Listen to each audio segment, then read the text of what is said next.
Shalom. I'd like to start out by giving all glory, praise, and honor to Yahweh Bahasham, Yahweh Shai Bahasham, or Chak Wadash. Double honors to the elders and apostles of the Great Millstone, and Shalom to the elect of Israel. This is Thamayim in Atlanta, and I've got this article pulled up. It was dropped into the GMS Atlanta group chat today by the elder Aratazah, and it's from Newsweek, came out yesterday, February 5th, and it says Russia can destroy the U.S. in 1 hour. Putin ally brags, and caught my eye immediately because it says 1 hour, and biblically or prophetically, Babylon the Great, aka America, is to fall in 1 hour, and it'll be due to the Russians. So it was great to see them speaking, not saying they're prophesying, but speaking in confirmation of the prophecies. And it says Russia would be able to destroy the U.S. in 1 hour, a prominent Kremlin propagandist has said in the latest bellicose threat from the country's state-controlled media as the war in Ukraine rages on. And I was reading through this and had to get that word bellicose because I had not looked it up before. But bellicose from the Etymon Online says inclined to fighting, from Latin bellicosus, warlike, valorous, given to fighting, from bellicus, of war, and from bellum, which means war.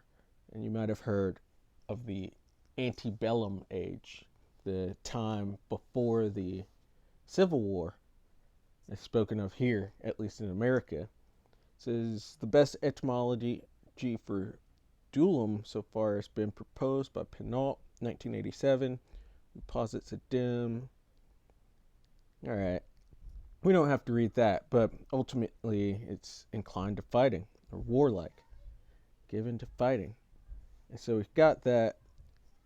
And he said a prominent Kremlin propagandist has said in the latest bellicose threat from the country's state-controlled media as the war in Ukraine rages on. So these are fighting words, basically. It says, we are the only country in the world that can destroy the United States in 1 hour. Margarita Simonian, the editor of the Russian state-backed broadcaster RT, said in a clip of a Russian state television broadcast posted online by X account. And really, that's about it to this article. There's not too many guts to it or going into why he said that, but that point is strong because it is prophetic, that 1 hour. And so we're going to get straight into the scriptures.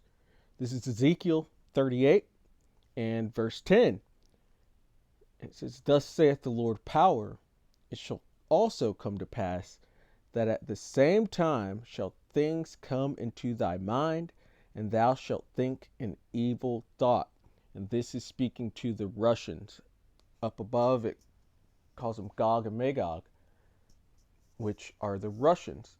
And it seems like that evil thought is already entered into their minds, especially Putin and his propagandists. And that evil thought is to nuke Babylon the Great, aka America.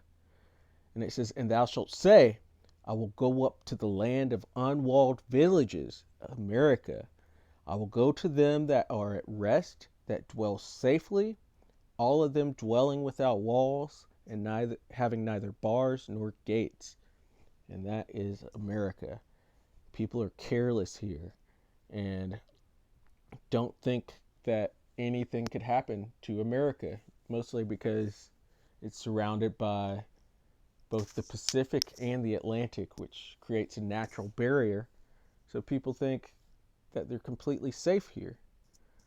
It says, verse 12, to take a spoil and to take a prey, to turn thine hand upon the desolate places that are now inhabited, and upon the people that are gathered out of the nations, which have gotten cattle and goods, that dwell in the midst of the land. In this place, America, they call it a melting pot.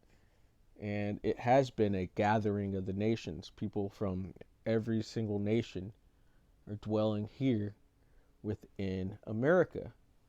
So let's see how that all turns out. And this is Isaiah 13 and verse 17. It says, "Behold, I will stir up the Medes against them." These are the Russians still. In Ezekiel 38, they're called Gog and Magog, but here they are called the Medes. It says, "Which shall not regard silver, and as for gold, they shall not delight in it." So none of the not tariffs, but sanctions that have been put onto the Russians are going to stop them. And as you can see, we just saw a situation of that with Ukraine. There were a lot of sanctions and financial barriers placed upon Russia, but they really came out in the better, especially with the sales of their oil. None of those things stopped them from going on into Ukraine. It says, "Their bows also shall dash the young men to pieces, and they shall have no pity on the fruit of the womb. Their eye shall not spare children." And for them to turn their nukes and aim at America, that shows no care for the children and the young that are here. They will not be stopped, because it's prophecy for them to lead this assault upon Babylon. And it says, "In Babylon, the glory of kingdoms," was America not called the Golden City and seen as the best place to live within the earth? It says, "The beauty of the Chaldees' excellency shall be as when the Most High overthrew Sodom and Gomorrah." Sodom and Gomorrah went out with fire. Likewise, America will go out in fire. It says, "It shall never be inhabited, neither shall it be dwelt in from generation to generation." It's going to be completely wiped out. It's going to be an example of how not to be, just like Sodom and Gomorrah. It says, "Neither shall the Arabian pitch tent there, neither shall the shepherds make their fold there." So these other nations will not be making money off of America as they have previously, because this place is going down. It will be destroyed, and it deserves it. Revelation 18 and verse 17, and this is the point, that propagandists, that Russian propagandists or Kremlin propagandists, said they could take out America in 1 hour. And it says, Revelation 18 and 17, "For in 1 hour so great riches is come to naught." And this is speaking of Babylon. This whole chapter is speaking about the demise of Babylon. "And every shipmaster and all the company in ships and sailors, and as many as trade by sea, stood afar off, and cried when they saw the smoke of her burning, saying, What city is like unto this great city?" Because they're not going to be making money off of this place anymore, so they will be sad. And this will be televised, and it's going to be so great of a destruction, you'll probably be able to see it in the atmosphere from the other side of the earth. It talks about how the earth shall roll to and fro. It's going to be a great destruction. It says, "And they cast dust on their heads," that's a show of mourning, "and cried, weeping and wailing, saying, Alas, alas, that great city, America, wherein were made rich all that had ships in the sea, by reason of her costliness. For in 1 hour is she made desolate." And as we just read in Isaiah 13, it's not going to be dwelt in again. It's going to be completely demolished, taken down, and left as an example of how not to be.